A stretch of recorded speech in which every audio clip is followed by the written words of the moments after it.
کرنے جا رہے ہیں۔ آج کل کی ویڈیو ہے، 3 غیر مسلم لڑکوں نے مل کر کے کالج سے بچی کو بلایا اور اس کو مار کر کے اسکارپیو میں لے گیا، 3 دن ریپ کیا اور ریپ کرنے کے بعد اس کے جسم کو سریعام لے کر کے پھینک دیا۔ آئے دن یہ خبریں آ رہی ہیں۔ میں پوچھنا چاہتا ہوں اس کے پیچھے کے ذمہ دار معاشرے کے ہمارے اور آپ جیسے بےغیرت لوگ نہیں ہیں جو شادیوں میں ناچ گانوں میں پیسوں میں آگ لگا رہے اور آگ لگا کر کے شادیوں کو اتنا مشکل بنا دیا کہ وقت میں شادیاں نہیں ہو رہی ہے، جس کی وجہ سے ہماری بیٹیاں جذبات ان میں بھی ہے، جذبات کی رو میں بہ کر کے ایجوکیشن والی بچیاں غیروں کے گود میں کھیل نہیں رہی ہے بلکہ ٹیشو پیپر بنا کر کے انہیں استعمال کر کے گلی کوچوں میں پھینک نہیں دیا جا رہا ہے بلکہ ان کے چیتھڑے اڑائے جا رہے ہیں۔ اتنے ادب و احترام کے ساتھ بار بار اصرار کرنے کے بعد جھک کر کے باپ کہہ کر کے بھائی کہہ کر کے ایمان کا حوالہ دے کر اسلام کا حوالہ دے کر پوری سوسائٹی کے عہد و پیمان کا حوالہ دے کر کے کہا گیا، لیکن پھر کیوں نہیں مانے؟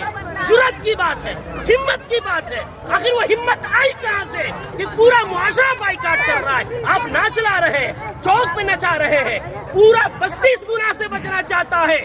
خدا کا خوف کھائیں ہم لوگ، کل قیامت میں کیا منہ دکھائیں گے؟ پورے گاؤں میں نچاتے ہوئے لے کر آتے ہیں، مسجد کے سامنے سے لے کر آتے ہیں، پورے گاؤں میں۔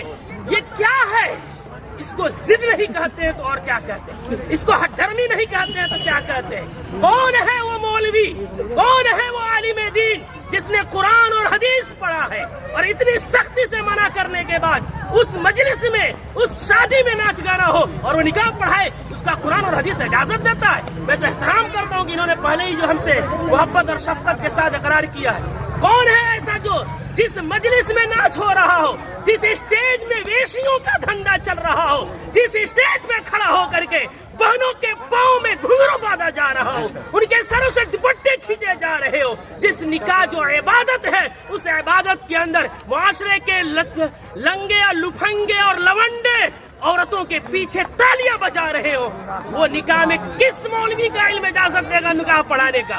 کون سی قرآن اجازت دے گی؟ کون سی حدیث اجازت دے گی؟ یہاں سب کلمہ پڑھنے والے ہیں، ہم مریں گے رب کے سامنے حاضر ہوں گے۔